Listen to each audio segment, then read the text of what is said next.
Monsieur le Premier ministre, hier soir, au repas annuel du CRI, vous avez dénoncé, je cite, « les leçons de morale de certains bien au chaud expliquées à la société israélienne qu'ils surréagissent.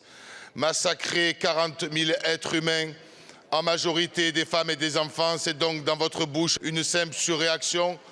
Prôner la justice et la paix et le cessez-le-feu, c'est donc dans votre bouche des leçons de morale. Vos propos sont irresponsables, ignobles, inhumains.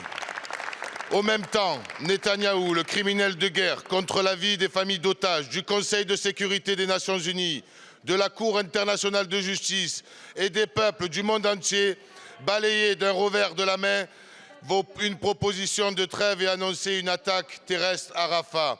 Une nouvelle boucherie qui, à l'heure où je vous parle, a déjà commencé.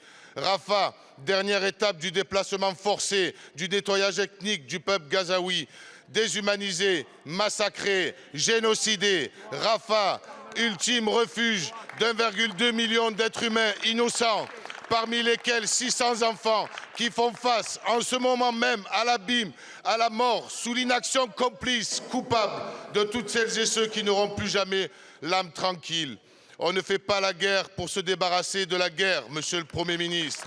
À Rafah, c'est l'humanité elle-même qui est souillée. Notre République doit ici à la hauteur de ses principes. Votre gouvernement, s'il ne veut pas être complice, doit agir. Combien de sang, combien de larmes doivent être versées pour que vous décidez enfin de stopper les livraisons d'armes et de suspendre tous les accords de coopération entre Israël et la France. Mettez-vous enfin à la hauteur de l'histoire et imposez le cessez-le-feu. Je vous remercie.